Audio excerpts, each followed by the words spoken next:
मैं रामनाथ प्रसाद दर्शन शास्त्र विभाग डीएवी महाविद्यालय सिवान से आज ऑनलाइन कक्षा के अंतर्गत आपके समक्ष उपस्थित हुआ हूँ। आज हम लोग स्नातक द्वितीय सत्र के लिए तर्कशास्त्र विषय में तर्क वाक्यों में पदों की व्याप्ति विषय पर विचार करेंगे। जैसा कि हम लोगों ने पिछले वर्गों में देखा था कि तर्क वाक्य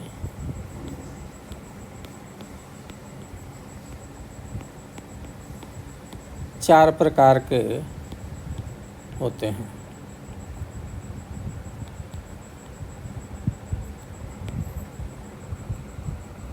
एक ए यूनिवर्सल अफर्मेटिव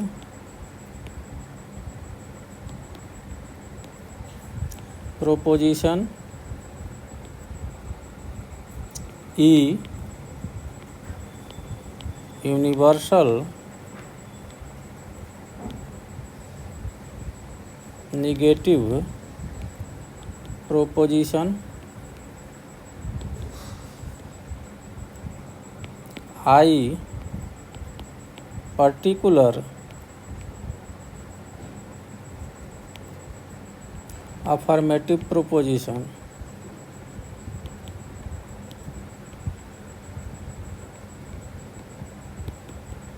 और ओ पर्टिकुलर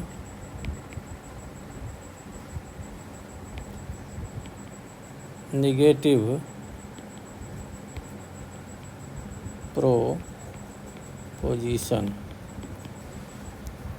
ठीक है। इन सभी वाक्यों में, तर्क वाक्यों में दो पद होते हैं। जैसे ए का रूप हो गया ऑल एस इज पी। यहाँ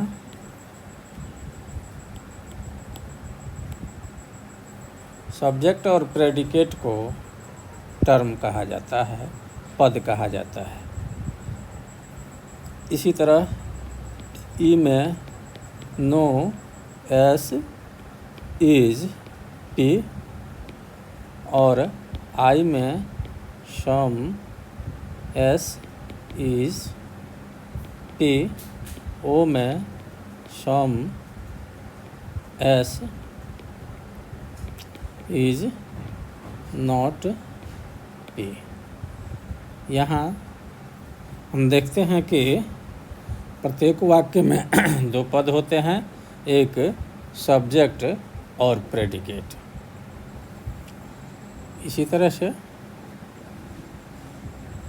यहाँ और यहाँ। प्रस्तुत समस्या में हम लोग इस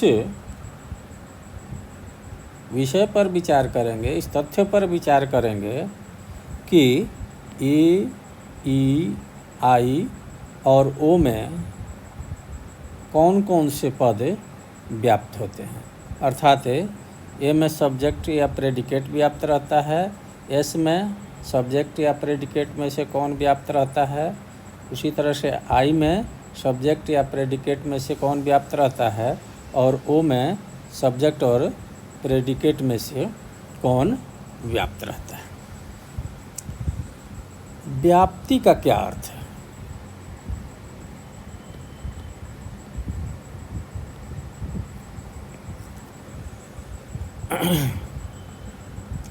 जैसा कि हम लोगों ने देखा कि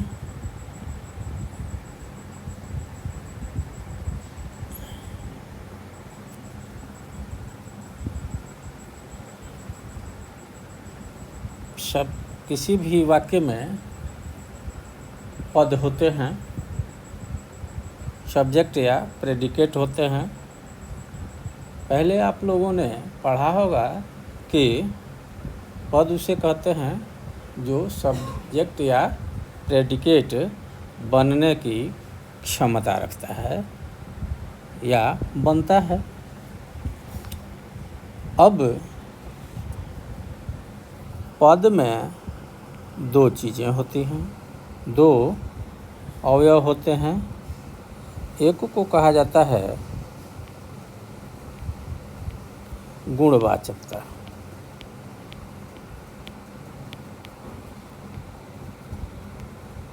और दूसरे को कहा जाता है वस्तुवाचकता।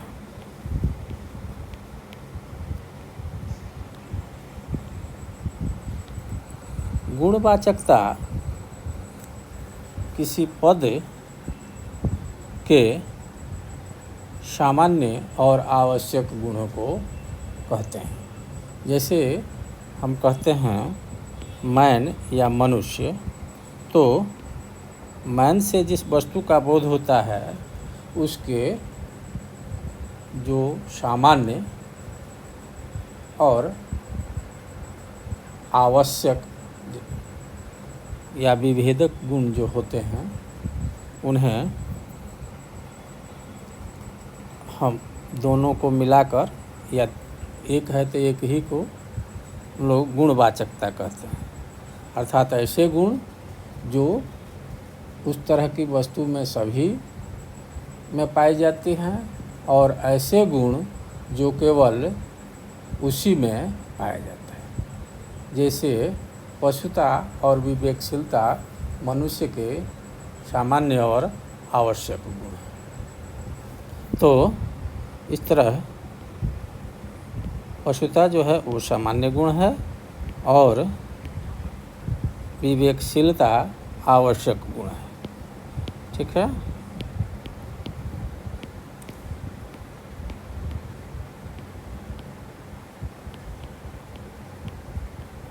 तो पशुता और विवेकशीलता मनुष्य पद की वस्तुवाचकता हो, गुणवाचकता हो। गुणवाचकता से व्याप्ति का कोई संबंध नहीं है। हमें व्याप्ति के बारे में बात करना है तो देखते हैं कि वस्तुवाचकता से इसका क्या संबंध है। तो वस्तुवाचकता किसी पद की वह विशेषता है जिसमें वह जिस पद के बारे में बात करता है उसके परिमाण के बारे में सूचना देता है। तो उसे हम जिस परिमाण की सूचना देता है वह परिमाण उसकी वस्तुवाचकता होती है। फिर एक बार हम स्पष्ट करते हैं कि किसी पद के कहने से उस पद से संबंधित जितनी वस्तुओं का बोध होता है उसे उस पद की वस्तुवाचकता कहते हैं। जैसे मान लीजिए हम कहते हैं ऑल मैन, तो इससे वस्तुवाचकता मनुष्य पद में सभी मनुष्यों के बारे में बात की जा रही है। अगर हम कहते हैं सम मैन, तो यहाँ हम कुछ मनुष्यों के बारे में बात करते हैं। वन मैन, तो हम लोग यहाँ एक मनुष्य की बात करते हैं। तो यहाँ अलग अलग पदों में, जैसे इसको ऑल मैन को अगर हम सब्जेक्ट के रूप में उपयोग करते हैं तो इस पद की वस्तुवाचकता हो गई ऑल, और सम मैन को अगर हम पद के रूप में उपयोग करते हैं तो इसकी वस्तुवाचकता हो गई सम, और वन मैन को अगर हम करते हैं तो इसकी वस्तुवाचकता भी हो गई सम। तो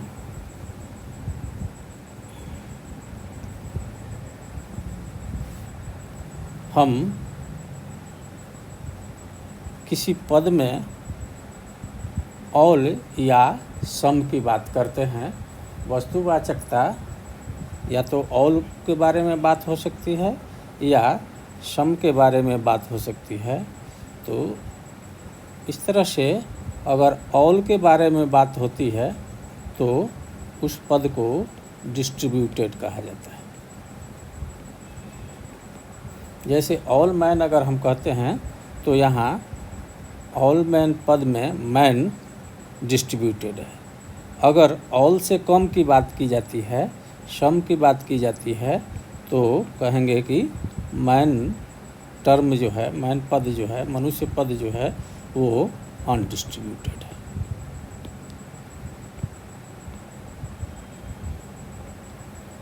तो पदों की वस्तुवाचकता का अर्थ है कि हम पद से संबोधित होने वाली वस्तुओं के परिमाण की बात करते हैं। अगर हम जिस पद की बात करते हैं, जिस पद से उस वस्तु के सभी उदाहरणों के बारे में बोध होता है, तो हम उस पद को व्याप्त पद कहते हैं। अर्थात जिस पद से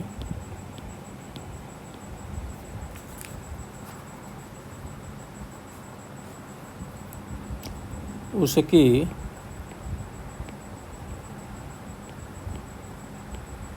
संपूर्ण वस्तु वाचकता का बोध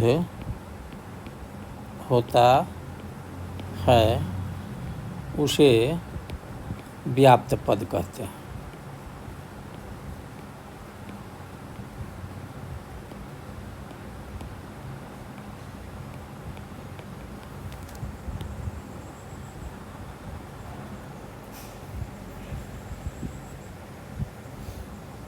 इसी तरह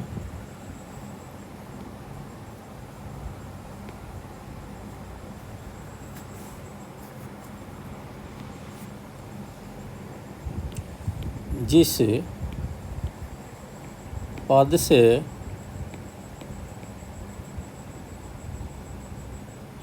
उसकी सारी वस्तु वाचकता का बोध नहीं होता है,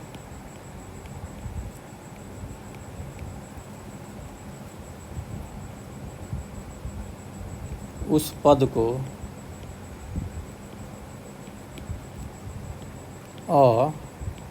अव्याप्त पद कहते हैं। जिससे जिस पद से उसकी संपूर्ण वास्तुवाचकता का बोध होता है, उस पद को व्याप्त कहते हैं। और जिस पद से उसकी संपूर्ण वस्तुवाचकता का बोध नहीं होता है, बल्कि कुछ वस्तुवाचकता का बोध होता है, तो वैसे पद को अनडिस्ट्रीब्यूटेड या अव्याप्त पद कहते हैं। अब हम देखते हैं कि किस वाक्य में कौन पद व्याप्त होता है। ठीक है, तो ये वाक्य को हम लेते हैं। ये वाक्य का उदाहरण हम लेते हैं। इसमें यह वाक्य ऑल से शुरू होता है।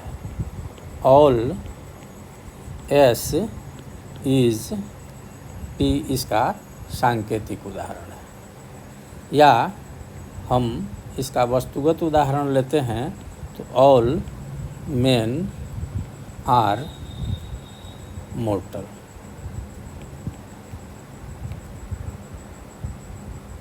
ठीक है, तो यहाँ हम देखते हैं कि कि ऑल मेन के बारे में हम लोग बात कर रहे हैं यहाँ सब्जेक्ट में, तो यहाँ सब्जेक्ट जो है वह डिस्ट्रीब्यूटेड होगा। ठीक है। वाक्य भावात्मक है, तो भावात्मक वाक्य की स्थिति होती है कि उसमें सब्जेक्ट और प्रेडिकेट में एग्रीमेंट होता है।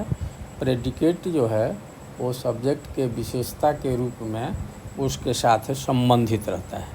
मैन की मोर्टिलिटी के बारे में हम लोग बात कर रहे हैं, तो मोर्टिलिटी या मोर्टल बीइंग्स जो है वो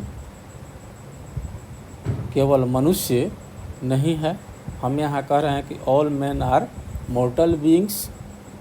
मोर्टल बीइंग केवल मनुष्य नहीं होता है, पशु भी होता है, जलचर भी होता है, पक्षी भी होता है, कीट पतंगे भी होते हैं। तो यहाँ केवल मनुष्य के साथ संबंधित हो जाने से यह संपूर्ण मोर्टल बीइंग्स का प्रतिनिधित्व नहीं करता है। स्वाभाविक है कि ये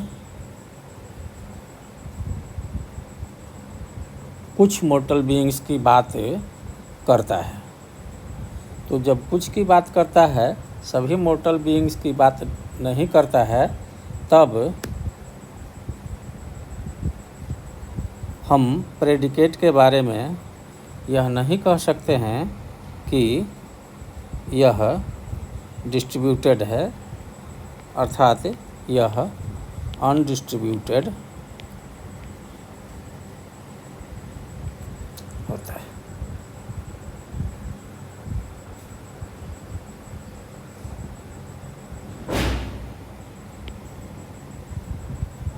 क्या? तो ये वाक्य में सब्जेक्ट डिस्ट्रीब्यूटेड होता है और प्रेडिकेट अनडिस्ट्रीब्यूटेड होता है। इसका सांकेतिक उदाहरण हम लोगों ने देखा, ऑल, एस, इज, पी और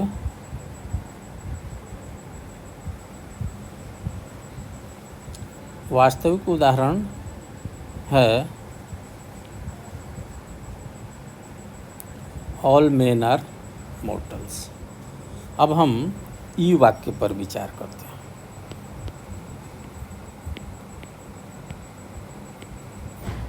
ई वाक्य में हम शुरू करते हैं, नो मेन आर इमोर्टल। इसी तरह से लेते हैं, अर्थात no man are immortal beings. तो यहाँ मैन जो है वो प्रेडिकेट है और नो परिमाण सूचक शब्द इसके साथ लगा हुआ है, आर संयोजक है, इमोर्टल प्रेडिकेट है अर्थात अमर। यहाँ निषेधात्मक वाक्य की विशेषता है कि सब्जेक्ट और प्रेडिकेट दोनों एक दूसरे को अस्वीकृत करते हैं, डिसएग्रीमेंट में होते हैं, दोनों अपने आप में स्वतंत्र होते हैं, कोई किसी से बंधा नहीं होता है। तो यहाँ जब हम नो मैन की बात करते हैं तो नो का अर्थ नकारात्मक रूप से सभी, तो यहाँ एस जो है वो डिस्ट्रीब्यूटेड होता है।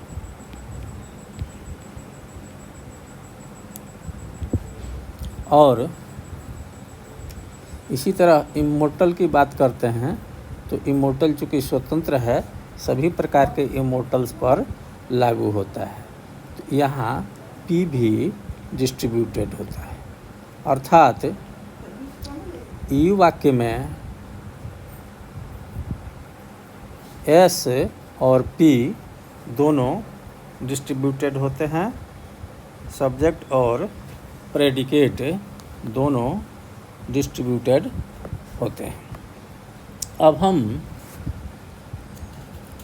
आई वाक्य पर विचार करते हैं।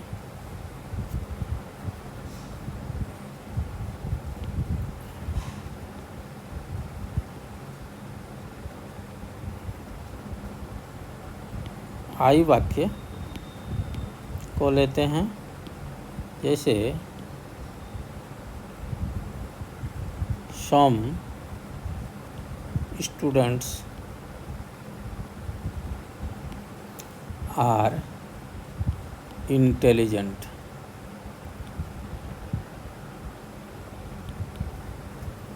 तो यहाँ सम स्टूडेंट सब्जेक्ट हो गया, ये संयोजक हो गया और ये प्रेडिकेट हो गया। अर्थात सम एस इज पी इसका सांकेतिक रूप होता है। तब हम देखते हैं कि आई वाक्य में सब्जेक्ट के कुछ उदाहरणों के लिए प्रेडिकेट को स्वीकार किया जाता है। अर्थात उद्देश्य के कुछ उदाहरणों के लिए यह स्वीकार किया जाता है कि विधेय उसका है या उससे संबंधित है। जैसे स्टूडेंट्स के कुछ उदाहरणों के संदर्भ में यह स्वीकार किया जा रहा है कि वे इंटेलिजेंट हैं। तो यहाँ सम स्टूडेंट्स आर इंटेलिजेंट या सम एस इज पी, ई वाक्य में एस जो है वो अनडिस्ट्रीब्यूटेड है। अर्थात हम लोग कुछ ही स्टूडेंट्स की बात करते हैं। तो ये अनडिस्ट्रीब्यूटेड है और प्रेडिकेट क्योंकि इसके साथ संबंधित है स्टूडेंट्स, अर्थात सब्जेक्ट प्रेडिकेट को स्वीकार कर रहा है, अर्थात अधिक स्थितियों में लागू होगा जिन स्थितियों में स्टूडेंट्स की बातें की जा रही होगी। तो यहाँ हम केवल स्टूडेंट्स के इंटेलिजेंट होने की बात करते हैं, अर्थात इंटेलिजेंट स्टूडेंट्स की ही बात करते हैं। जबकि इंटेलिजेंट टीचर्स भी होते हैं, डॉक्टर्स भी होते हैं, इंजीनियर्स भी होते हैं और अन्य प्रोफेशनल्स भी होते हैं।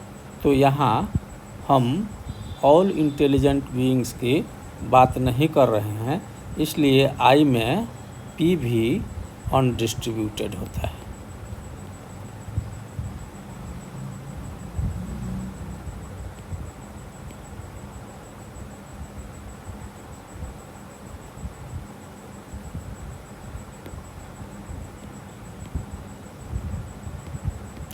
अनडिस्ट्रीब्यूटेड होता है। अब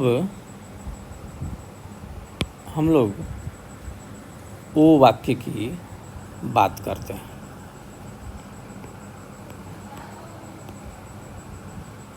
ओ वाक्य का रूप होता है some students are not intelligent. ये उसका उदाहरण हो गया। इसका सांकेतिक रूप हो जाता है ऑल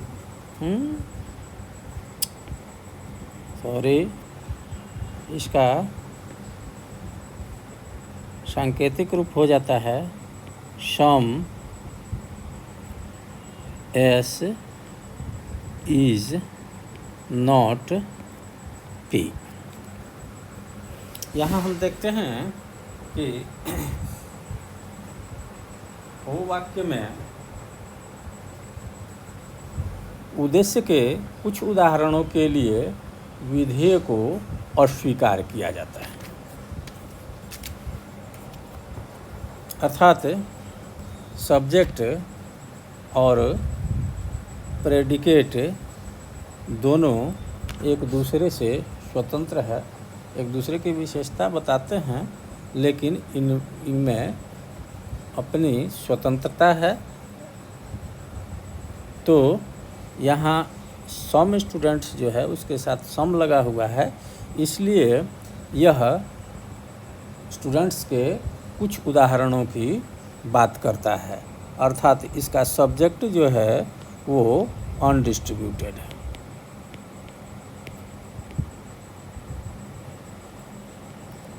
और प्रेडिकेट जो है वह इंटेलिजेंट की बात करता है। ये इसके साथ बंधा हुआ नहीं है, इसके साथ एग्रीमेंट में नहीं है, इसके द्वारा स्वीकृत नहीं है, बल्कि खुला हुआ है। यह बताता है कि दुनिया में इंटेलिजेंट लोग हैं, उसमें से कुछ स्टूडेंट्स नहीं हैं। अर्थात यह पद जो है ऑल इंटेलिजेंट पर्सन्स की बात करता है। यह पद डिस्ट्रीब्यूटेड है या व्याप्त है। इस तरह हम देखते हैं कि ये वाक्य में सब्जेक्ट डिस्ट्रीब्यूटेड है, एस जो है वो डिस्ट्रीब्यूटेड है,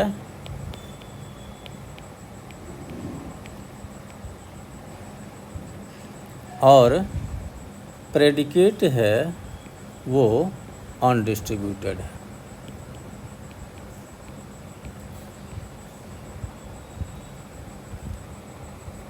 यू वाक्य में सब्जेक्ट जो है वो डिस्ट्रीब्यूटेड है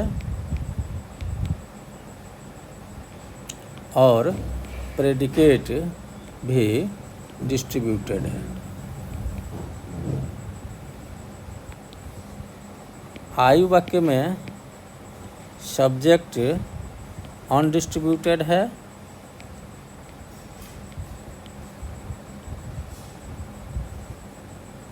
और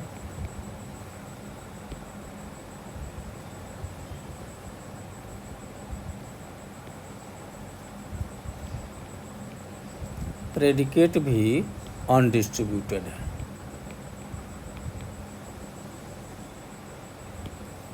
इसी तरह ओ वाक्य में सब्जेक्ट डिस्ट्रीब्यूटेड है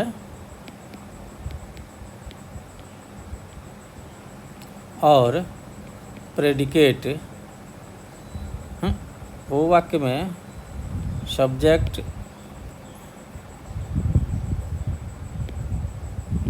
अनडिस्ट्रीब्यूटेड है और प्रेडिकेट डिस्ट्रीब्यूटेड है।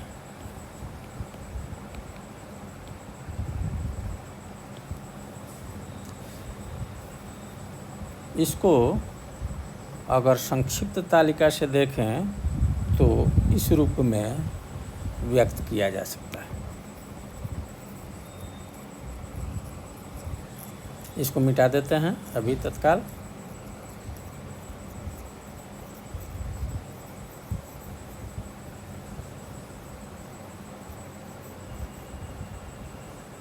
जैसे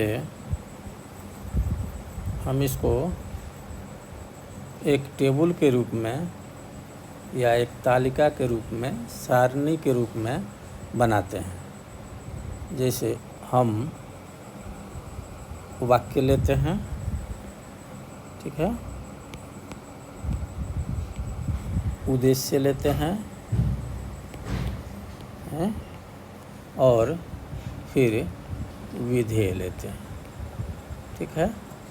जैसे हम लेते हैं ये वाक्य, तो उसको कहेंगे कि उद्देश्य यहाँ डिस्ट्रीब्यूटेड है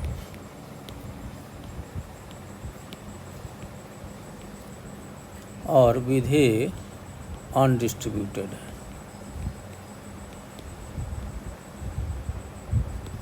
इसी तरह से ई वाक्य में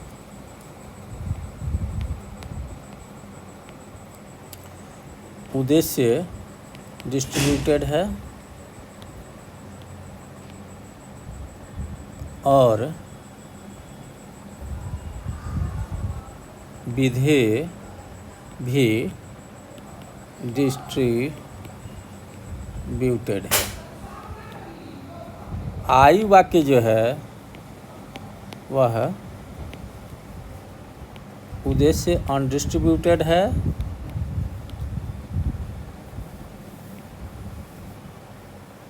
और विधेय भी अनडिस्ट्रीब्यूटेड है। तो और वो वाक्य में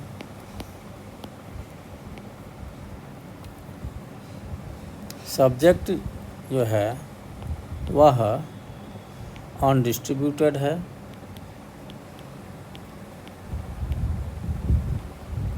और प्रेडिकेट डिस्ट्रीब्यूटेड है। अब इसको थोड़ा और सरल करते हैं। ठीक है, ये में एस जो है वो डिस्ट्रीब्यूटेड है, ई में जो है वो बोथ डिस्ट्रीब्यूटेड हैं और आई में नॉन डिस्ट्रीब्यूटेड है। जैसे ओनली सब्जेक्ट डिस्ट्रीब्यूटेड और both S and P R distributed और आई वाक्य में नन कोई डिस्ट्रीब्यूटेड नहीं है। नन एस और पी आर डिस्ट्रीब्यूटेड। क्या और ओ में हम देखते हैं कि यहाँ केवल प्रेडिकेट डिस्ट्रीब्यूटेड है। Only predicate is distributed. ठीक है, इसको हम हॉरिजेंटल लिख के देखते हैं कि क्या होता है। जैसे ए एस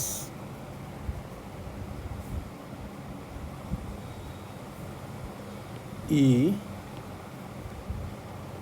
में बोथ, आई में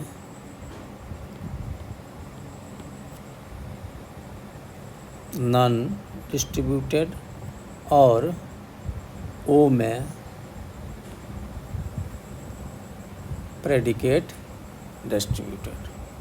अर्थात ए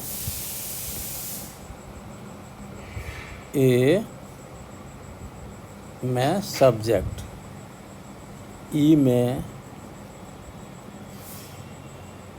बोथ माने दोनों डिस्ट्रीब्यूटेड, आई में नॉन डिस्ट्रीब्यूटेड माने कोई डिस्ट्रीब्यूटेड नहीं और ओ में प्रेडिकेट डिस्ट्रीब्यूटेड। अर्थात एस से बी नो। इसको याद रखने के लिए ये आसान सा सूत्र है। हम इसको ऐसे विनोद के रूप में याद रख सकते हैं। इस तरह हम देखते हैं कि अलग अलग तर्क वाक्यों में अलग अलग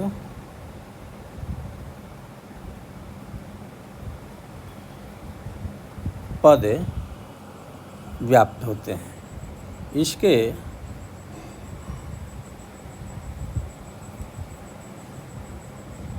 इससे हम निम्नलिखित निष्कर्ष नियम के रूप में निकाल सकते हैं। पहला कि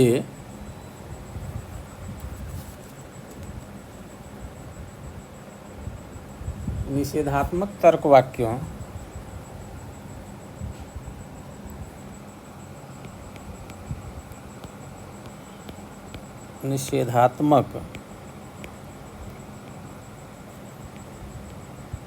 तर्क वाक्यों का विधेय अर्थात प्रेडिकेट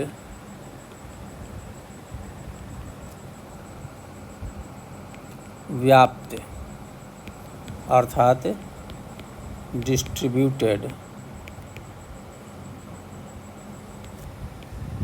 होता है।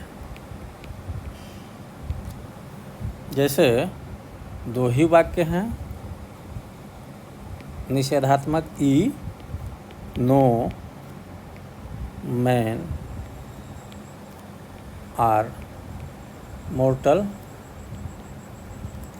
और नो एस इज पी, और ओ वाक्य some students are not intelligent, some S is P. सांकेतिक रूप से तो यहाँ हम लोग देखते हैं कि निषेधात्मक तर्क वाक्य में सब्जेक्ट और प्रेडिकेट दोनों एक दूसरे को अस्वीकार करते हैं। अर्थात सब्जेक्ट के संदर्भ में विधेय को अस्वीकार किया जाता है, उद्देश्य के संदर्भ में विधेय को अस्वीकार किया जाता है, अर्थात सब्जेक्ट प्रेडिकेट में एग्रीमेंट नहीं होता है। यह प्रेडिकेट फ्री होता है, अर्थात यह व्याप्त होता है। तो यहाँ हम देखते हैं कि ई वाक्य में सब्जेक्ट और प्रेडिकेट दोनों ही व्याप्त होते हैं, अर्थात ई वाक्य में भी प्रेडिकेट व्याप्त होता है और ओ वाक्य में केवल प्रेडिकेट व्याप्त होता है।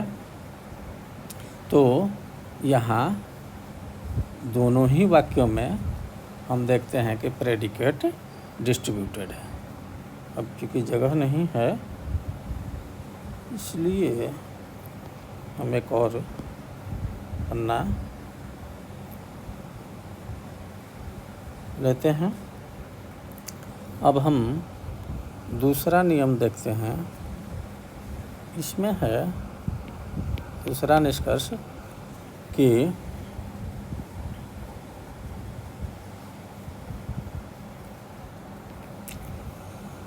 भावात्मक वाक्यों में हम अक्सर कोई के उसका विधेय अव्याप्त होता है। भावात्मक मतलब अफर्मेटिव। यदि कोई वाक्य अफर्मेटिव है, भावात्मक है, तो उसका प्रेडिकेट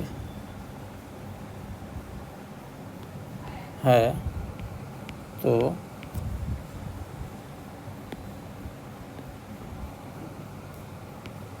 उसका विधेय अव्याप्त होगा। जैसे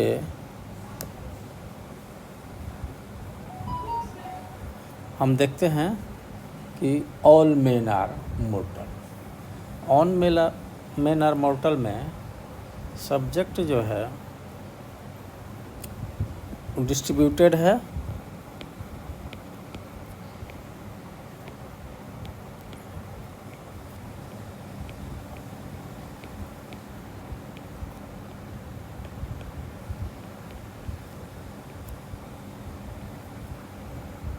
जैसे ए भावात्मक वाक्य कौन हुए, ए और आई।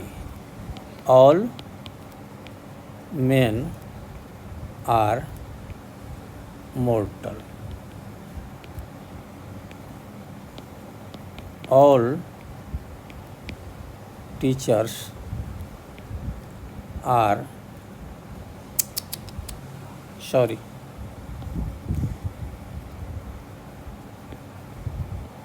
some teachers are honest।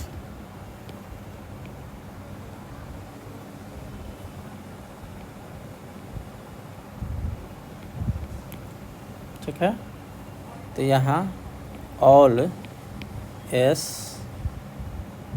Is P सांकेतिक उदाहरण है, सम एस इज पी।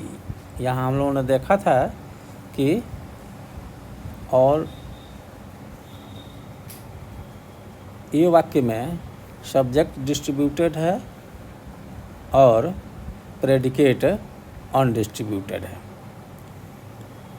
आई वाक्य में सब्जेक्ट अनडिस्ट्रीब्यूटेड है और प्रेडिकेट भी अनडिस्ट्रीब्यूटेड है। व्याप्ति का चिन्ह हम लोग बनाते हैं।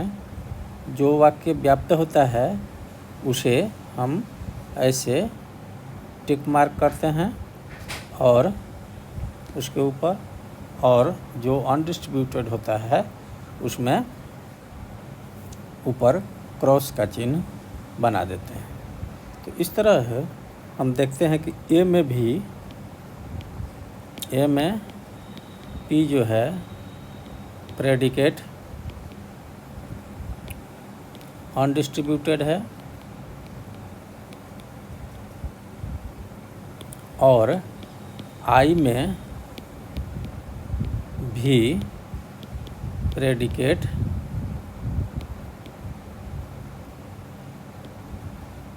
अनडिस्ट्रीब्यूटेड है। अर्थात ए और आई दोनों ही प्रकार के तर्क वाक्यों में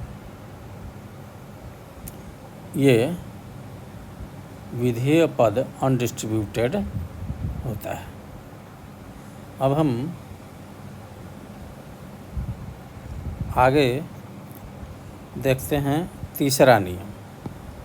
तीसरा नियम कहता है कि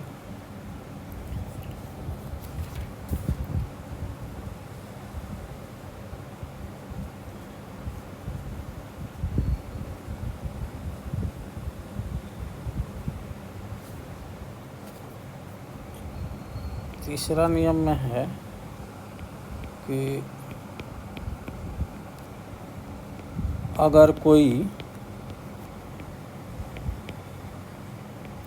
तर्क वाक्य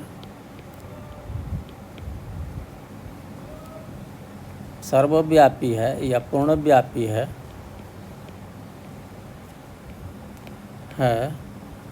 तो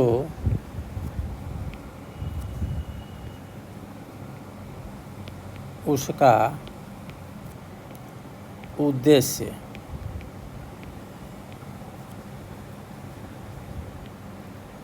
अवश्य ही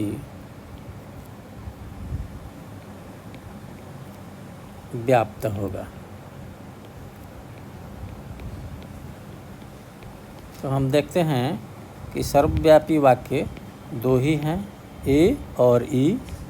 जैसे ऑल मेन आर रैशनल, और इसका सांकेतिक रूप हो गया ऑल एस इज पी। और ई वाक्य का उदाहरण हो गया नो मैन आर गॉड। ठीक है, नो एस इज पी। हम यहाँ देखते हैं कि उद्देश्य एस जो है ऑल मैन यहाँ ए में व्याप्त होता है और विधेय अव्याप्त होता है। ई में सब्जेक्ट और प्रेडिकेट दोनों ही डिस्ट्रीब्यूटेड होते हैं। तो नियम के अनुसार एस ए में भी डिस्ट्रीब्यूटेड है और ई में भी डिस्ट्रीब्यूटेड है। दो ही सर्वव्यापी वाक्य होते हैं, इसलिए यह कहा जा सकता है कि अगर कोई तर्क वाक्य सर्वव्यापी है तो उद्देश्य अवश्य ही व्याप्त होगा। इसी तरह चौथा नियम है कि यदि कोई तर्क वाक्य अंशव्यापी है तो उसका उद्देश्य अवश्य ही अनडिस्ट्रीब्यूटेड होगा।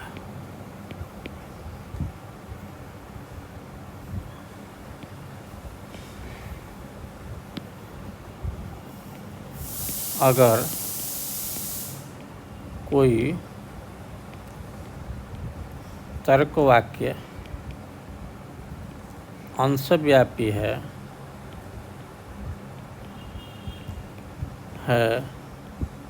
तो उसका उद्देश्य अवश्य ही अव्याप्त होगा।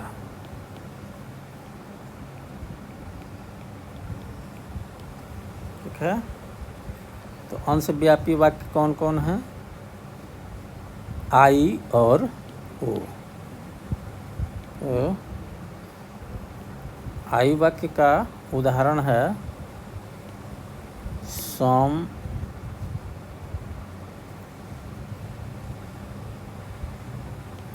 Teachers are honest. ठीक है, और वो वाक्य का उदाहरण है some students are not intelligent.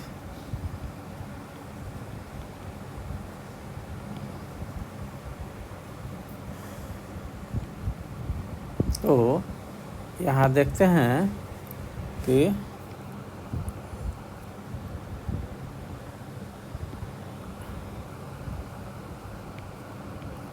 आई वाक्य का सम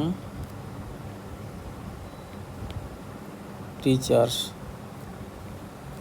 आर ऑनेस्ट ऐसा लिखा, तो इसका रूप होता है सम एस इज टी। यहाँ उद्देश्य अनडिस्ट्रीब्यूटेड होता है जैसा हम लोगों ने पहले देखा था, और विधेय भी अनडिस्ट्रीब्यूटेड होता है। वो वाक्य जो होता है उसमें जैसे होता है सम स्टूडेंट्स आर नॉट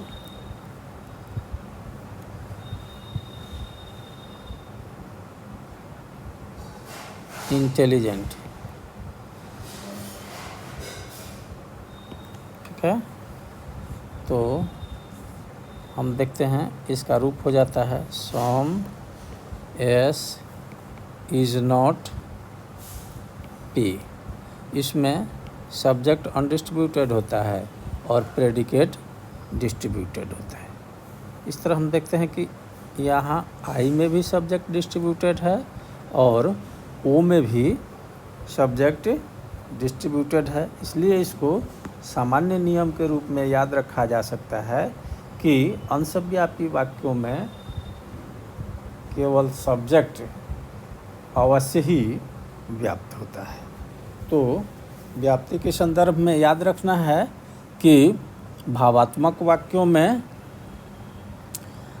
उद्देश्य विधेय अव्याप्त होता है और पूर्णव्यापी वाक्यों में उद्देश्य डिस्ट्रीब्यूटेड होता है। निषेधात्मक वाक्यों में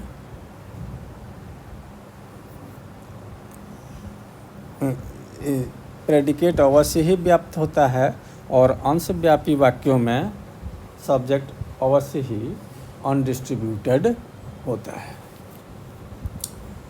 ये व्याप्ति की अवधारणा निरपेक्ष न्याय अनुमान में ज़्यादा उपयोगी है और उसी के लिए हम लोग इसका अध्ययन करते हैं। इसको सावधानीपूर्वक समझकर याद कर लेना चाहिए, क्योंकि यह बहुत ही उपयोगी अवधारणा है। यह बीए की परीक्षाओं के लिए उपयोगी है, क्योंकि यह स्वयं एक प्रश्न के रूप में आता है और न्याय के सभी प्रश्नों में इस अवधारणा का उपयोग है। साथ ही साथ अन्य प्रतियोगी परीक्षाओं में लॉजिकल रीजनिंग के जो प्रश्न आते हैं उसमें व्याप्ति के आधार पर ही हम साक्षात या असाक्षात अनुमान के प्रश्नों को हल कर पाते हैं। इसलिए तर्क वाक्यों में व्याप्ति की अवधारणा एक महत्वपूर्ण अवधारणा है, जिसे विद्यार्थियों को विशेष रूप से ध्यान में रखना चाहिए। आज हम इस कक्षा को यहीं विराम देते हैं और फिर अगली कक्षा में हम लोग अनुमान की अवधारणा के साथ उपस्थित होंगे। तब तक के लिए विदा। धन्यवाद।